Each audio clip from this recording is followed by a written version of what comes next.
It started with the jingle of a bell. Soft, tinny, too innocent for what came next. Boone Davidson pushed through the door of the Sandrock Diner like he owned the desert. His boots clacked against the faded tile. His voice arrived before the dust on his jacket had time to settle. "Well, hell," he barked, slapping the nearest table. "Freddy Krueger's cooking breakfast now? Hope the bacon ain't as burnt as her arms." And just like that, the ritual began again. The laughter came fast, familiar, loud, cruel, the kind of laughter that wasn't meant to be funny, just dominant. At the far end of the counter, Kaionah didn't flinch. She never did.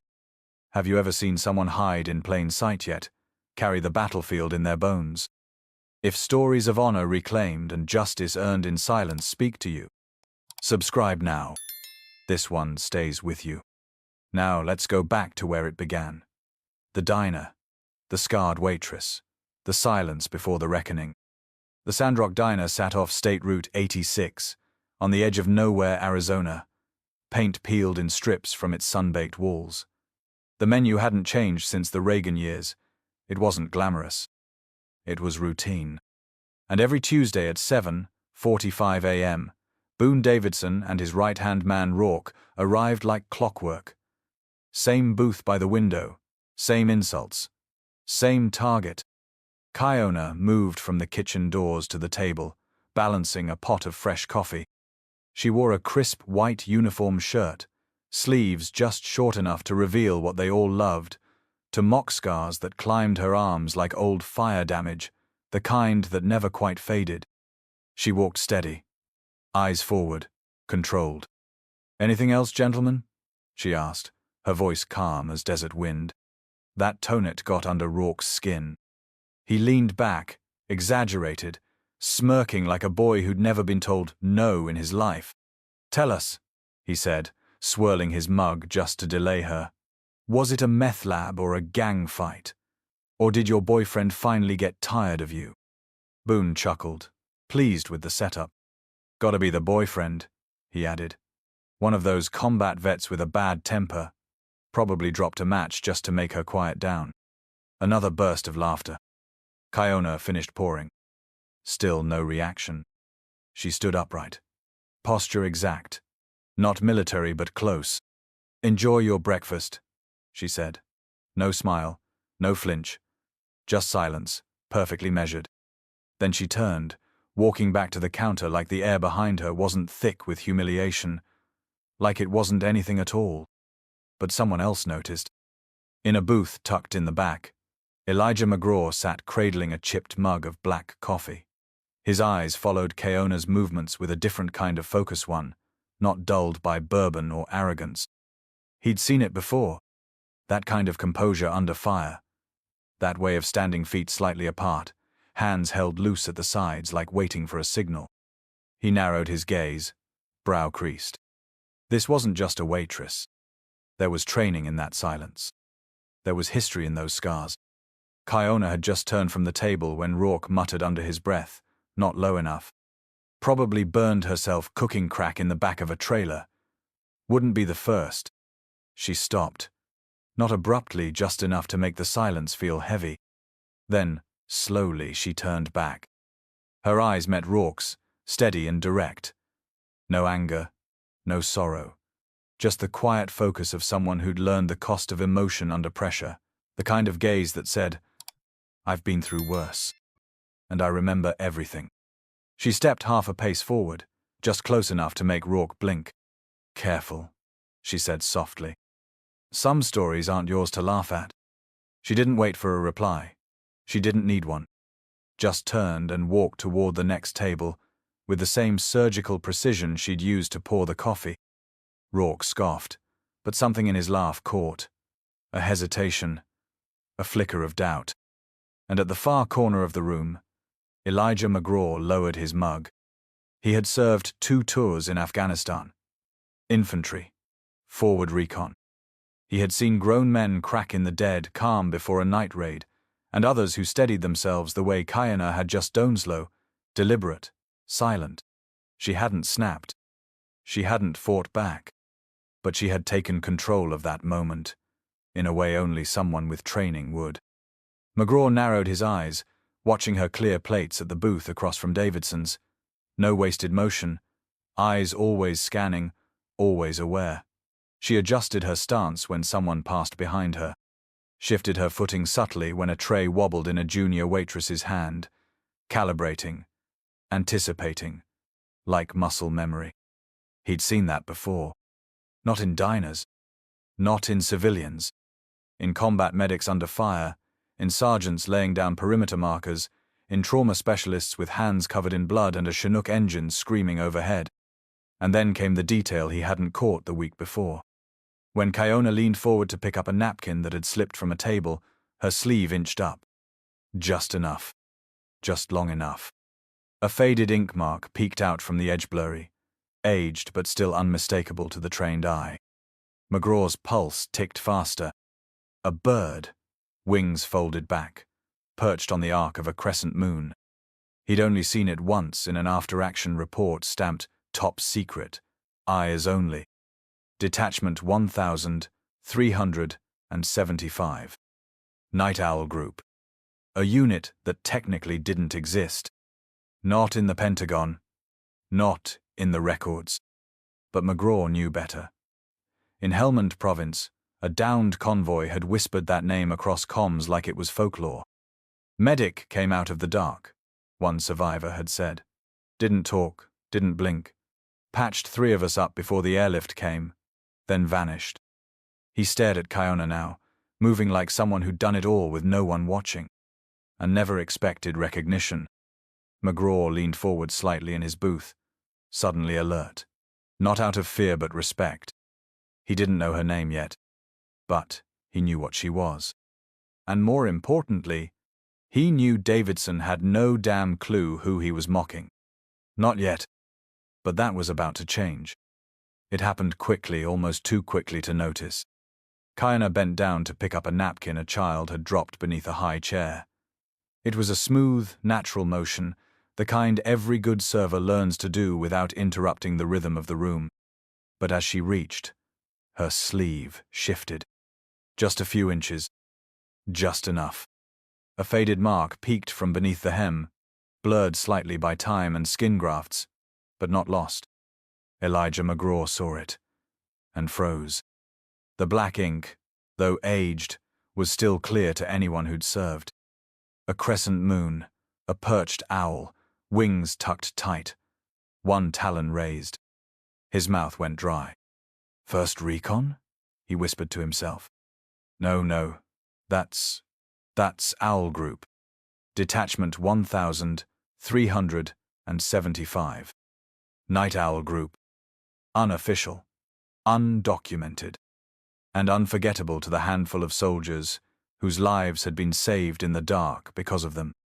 He remembered the first time he heard the name, Helmand Province.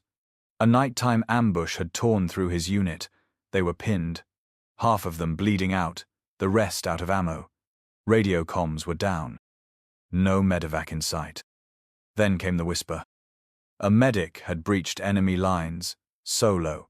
No name, no rank, just a patch with that symbol. She moved fast, silent, pulled 3 of them back across the ridge. No one even saw her leave. McGraw had never seen the face. Until now. At table 2, Boone Davidson was too busy gloating to notice the silence forming behind him. He stirred his coffee dramatically. Manual labor suits you, he said loudly without looking up. All hands, no brains. That about sums it up, don't it? Kaionah straightened slowly, tucking the napkin under her arm. Her sleeve dropped again, covering the tattoo. Her face was unreadable. She didn't respond. She didn't need to, because behind her, McGraw was already piecing it together. The scars, the precision, the posture, and now, the ink. She had seen combat, not from a distance, not in a support role, but up close, and not in any standard unit but one the Pentagon still denied existed. Davidson chuckled again, oblivious. Bet you didn't even finish high school. Bet those scars are from messing around with the wrong crowd. He leaned back. arms spread like a man too sure of himself. But hey, this diner's lucky. Most places wouldn't hire someone like you. Kaionah didn't react. She placed a clean glass of water beside a new customer, adjusted a chair, then returned behind the counter, always watching, always in motion, but her silence wasn't submission. It was strategy. McGraw stood slowly, left cash on his table, walked to the front counter like any other customer, but when Kaionah passed nearby, he spoke quiet, respectful, like approaching an officer. "Excuse me, ma'am. Could I talk to you for a second?" She glanced at him, assessing, then nodded, once. "Quickly. I've still got 2 more tables." He leaned in slightly. "That tattoo, the one under your sleeve." Her body tensed, but only for a second. "You served," he said. "Owl Group, right? Detachment 1375? She didn't answer right away. Then, without looking at him, "You know that name?" "I do," he replied. "2 tours, Marines. Saw what you folks did in Helmand." She nodded, still keeping her tone even. 3 tours. Iraq. Combat trauma specialist. McGraw's voice dropped. "These guys. They don't know who they're messing with." Kaionah allowed the smallest smile to crease the corner of her mouth. "No, they don't." And then, as if dismissing the memory, she turned back to the counter, flipped a notepad, and wrote down an order for table 6. But for the first time, someone had seen her. Not the scars, not the uniform, not the silence, but who she truly was. And from the look on Elijah McGraw's face, she'd just regained a part of her name she hadn't heard in years. Kaionah returned to the table with the same quiet precision. Coffee topped off, condiments straightened, water glasses filled. Davidson barely looked at her, but his voice oozed with the same smug venom. "You know, you could have done better. If you were smart, office jobs pay more, but I guess someone like you doesn't have much in the way of options." Kaionah tilted her head, as if weighing the words in silence. Then, calmly, she leaned just close enough so only Davidson could hear. "You call this work?" she asked. "Try dragging a Marine out of a burning Humvee under mortar fire. That's work." Davidson blinked, caught off guard, then laughed. Loud, sharp, ugly. "Sure, and I'm General Patton," he scoffed, raising his cup in mock salute. "Look at you, burned up, working a grease-stained counter. You want me to believe you were in the army?" He gestured broadly. "Where's your ribbon rack, Sergeant?" Kaionah didn't flinch. She just stepped back, hands behind her back like always, like formation. Her spine straight, chin level. That smile returned. Not kind, not cruel, just calm. Too calm. That's when McGraw approached.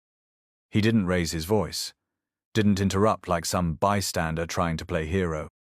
He just walked up beside her, slow and steady, like you'd approach someone from your unit who hadn't seen you since the last deployment. "Ma'am," he said with quiet weight, "you served?"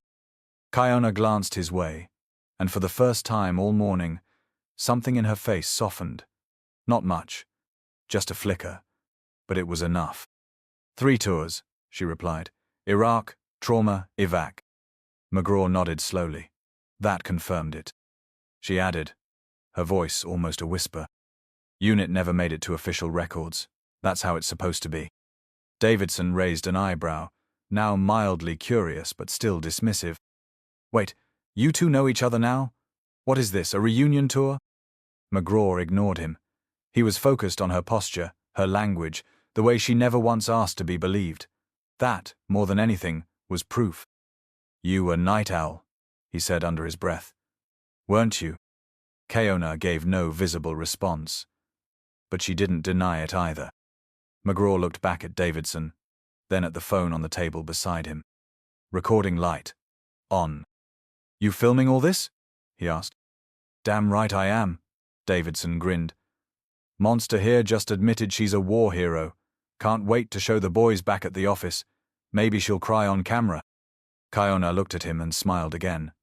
That same unsettling calm. But this time, her voice was colder. "Keep recording," she said. Davidson chuckled. "Why? You want proof for your Veterans Affairs claim?" Kaionah shook her head slowly. "No, I want you to have a copy. So when it goes public, you can't say it was out of context." Davidson laughed again, but something in his expression faltered. McGraw saw it, the slight hitch in breath, the momentary disconnect between arrogance and instinct. Because something about her tone no longer felt like bluff. She wasn't angry. She wasn't pleading. She was preparing. "You think people are going to side with you?" Davidson said. "Over a business owner?" Kaionah's smile faded, replaced by something sharper. "I think people will be very interested," she said softly, "in how you talk about race, gender, and disability on camera, in public, over breakfast, every Tuesday." McGraw exhaled quietly through his nose. This wasn't retaliation, it was reconnaissance. She had let them talk for 6 months, had let them say everything. Because she wasn't collecting sympathy. She was collecting evidence. Davidson sat back in the booth like he was holding court. He reached into the pocket of his tailored blazer and pulled out his phone, flipping the camera on with a smug tap of the screen. "Say cheese, monster," he called out, voice echoing across the diner. "Smile for Instagram." The screen lit up, centered on Kaionah as she approached with a coffee pot. He held the phone high, making sure to get the angle just right. Rourke laughed behind him, nudging the plate of hash browns like he was watching a sitcom unfold. Kaionah stopped in her tracks and turned. Her eyes locked on the lens, not startled, not ashamed. Just steady. Then she smiled. Small. Cold. "You'll want to save this," she said. "It's going to be Exhibit A soon enough." The room went still for a beat. A man near the jukebox lowered his fork. A woman 2 booths down subtly turned her head. Davidson scoffed but kept filming. "That a threat?" "No," Kaionah replied. "Just a suggestion. Archive it somewhere safe. You'll need the original copy." She turned her head slightly and raised her voice just enough. "Sheriff Boone," she called toward the kitchen. "Would you please come out and witness that Mr. Davidson is recording me voluntarily?" There was a clatter from the back, a pause, and then the door swung open. Sheriff Silas Boone, gray hair, county badge, apron over his uniform shirt, stepped out from the prep station. He blinked once at the scene, then exhaled slowly, wiping his hands on a dish towel. "What's going on now?" he asked, more tired than angry. "Just asking you to confirm," Kaionah said clearly, "that this video is being taken without coercion and with me in full awareness." Boone looked at Davidson, then at the phone, still filming. "You recording her?" "Hell yeah," Davidson said proudly. "I want everyone to see how crazy she is. She just threatened me." Boone looked at Kaionah. She gave a slight nod. "Not a threat," she said. "A statement of process." McGraw, still at her side, stepped forward. "Sheriff," he said calmly, "Texas is a one-party consent state. She has the legal right to record him, and he has the right to record her. Just making sure everyone's on the same page." Boone sighed. "Well," he muttered, "long as no one's swinging, I reckon I'll just stand right here." Davidson turned the camera toward McGraw. "And who the hell are you, huh? Her boyfriend? Her lawyer?" McGraw didn't answer, but his tone dropped half an octave, and the weight in his voice made Rourke sit straighter. 15 years Marine Corps. Recon. I know the emblem under her sleeve. And if I were you, I'd stop digging." "Or what?" Davidson snapped. Kaionah interjected. "Or nothing," she said smoothly. "You're free to keep talking. Please do." She turned to Sheriff Boone again. "Thank you, Sheriff. That'll be all." Boone gave her a look, half admiration, half prayer, and stepped back into the kitchen without another word. Kaionah turned back to the counter and resumed wiping it down, as if nothing had happened. But everyone in the diner knew something had shifted. Davidson glanced down at his phone, still recording, still smiling like a man in control. But McGraw saw the beads of sweat beginning to form at his temples. Because even Davidson could feel it now. This wasn't a meltdown. This was maneuvering. And Kaionah Carver? She wasn't just taking heat. She was taking aim. Kaionah reached into her apron pocket and pulled out a second phone-older model, cracked case, the kind people don't look twice at. She didn't raise her voice. Didn't call for silence. She just tapped the screen and placed the phone on the counter. 6 months of recordings, she said evenly. Every Tuesday. Every word you said, Boone. The room froze. Davidson's smirk faltered. Rourke leaned forward, suddenly unsure. Then the first clip played. Davidson's voice clear, unmistakable echoed across the diner speakers. Make the firing look like performance issues, not about color. Never say that out loud. A few heads turned. The second clip followed. Cultural fit is the trick. You can always say someone didn't align with the brand. Nobody can prove bias on that. Davidson's face drained of color. That's edited, he snapped, pointing at the phone. That's illegal. That's entrapment or something. Kaionah didn't blink. Texas is a one-party consent state, she said calmly. I was the party. Rourke opened his mouth to speak, then closed it again. McGraw folded his arms, watching Davidson the way a squad leader watches a man about to realize he walked into an ambush. Davidson's phone started buzzing in his blazer pocket. He pulled it out, already irritated. Caller ID.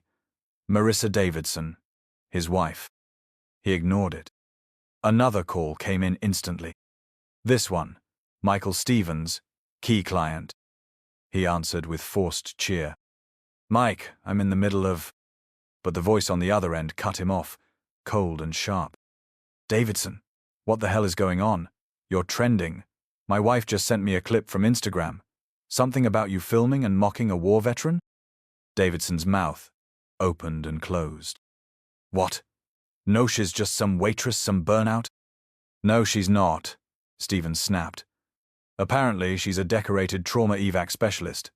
You humiliated her on video and tagged our company, and you let her record you making discriminatory statements? Davidson's hands trembled. You don't understand. This was a setup. Exactly, Stevens said. And you walked right into it. The line went dead.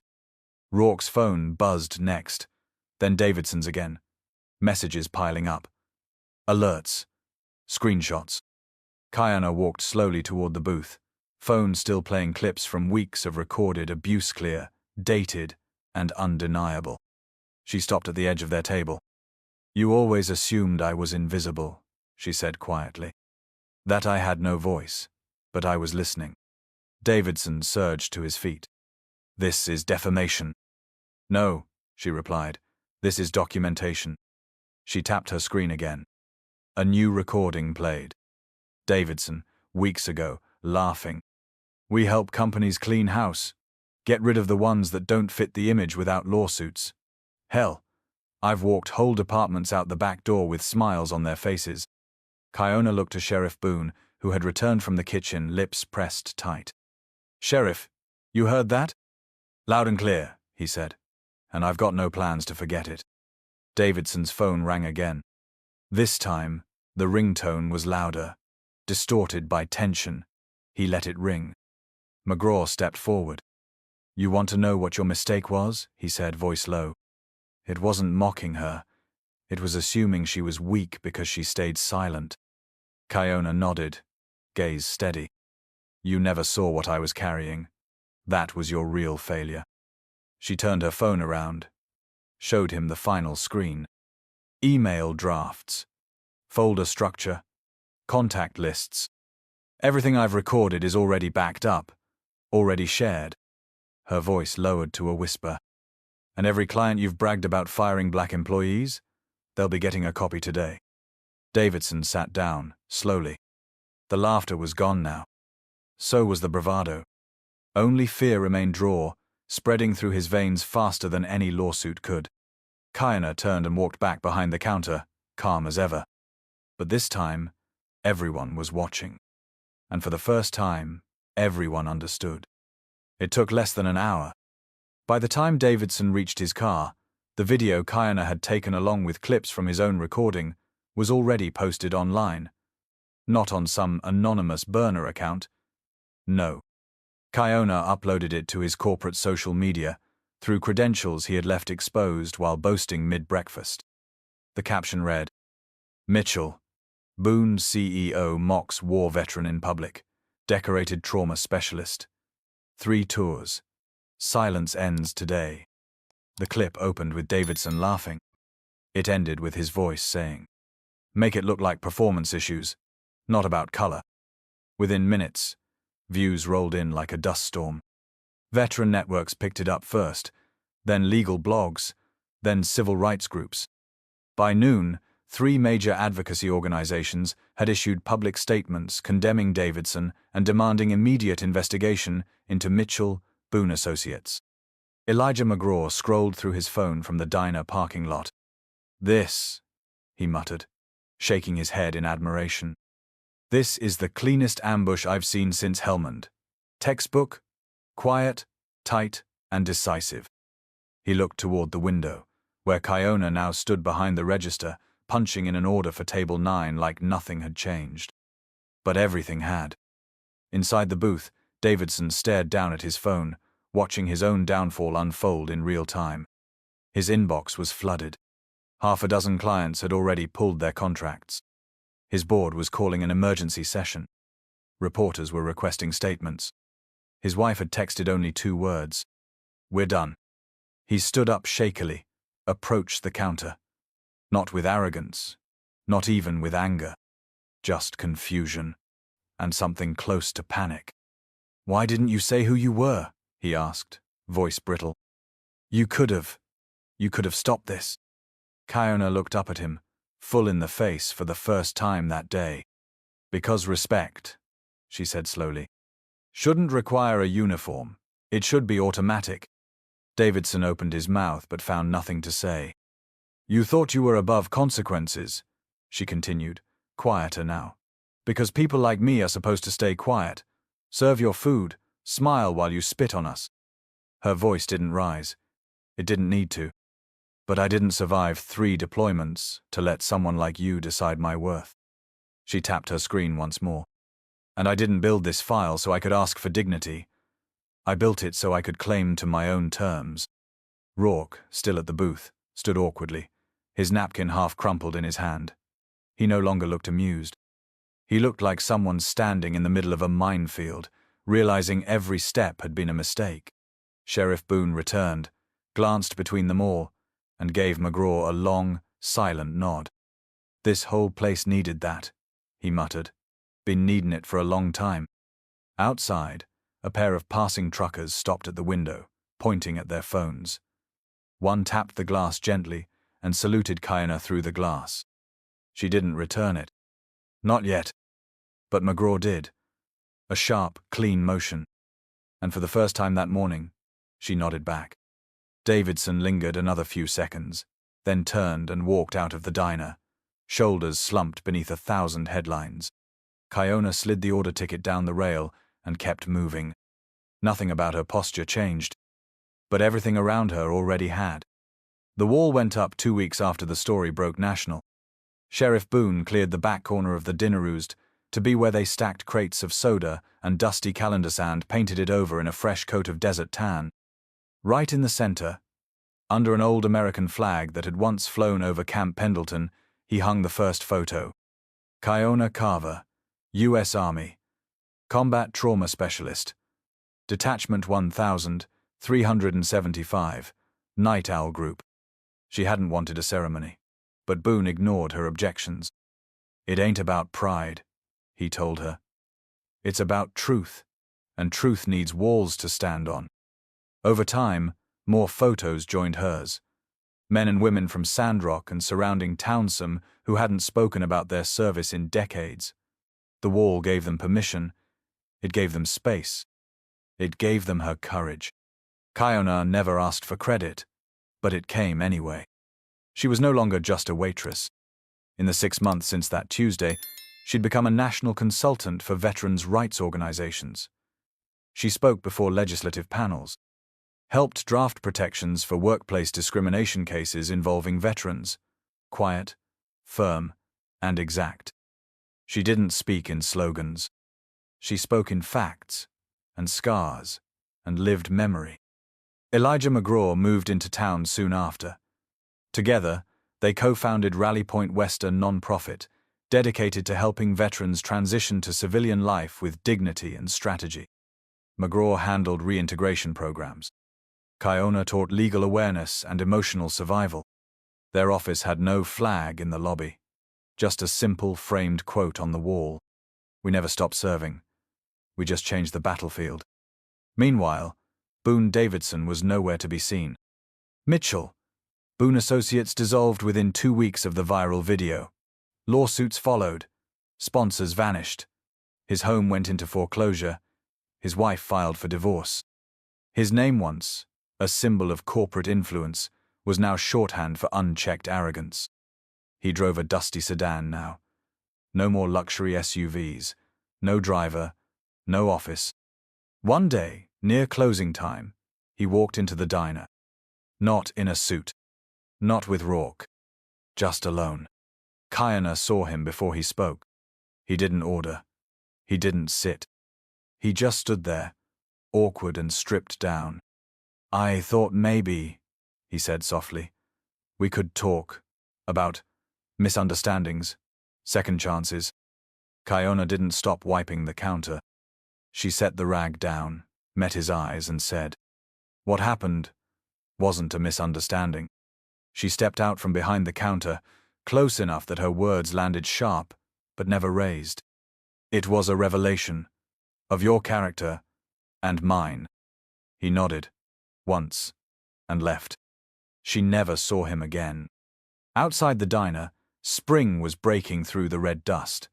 The sun dipped low across the Arizona horizon, throwing long shadows through the front windows, casting light on the wall of valor. Kaionah stood beside it that evening, alone for a moment. A child tugged at her sleeve. "Were you really a soldier?" the little girl asked.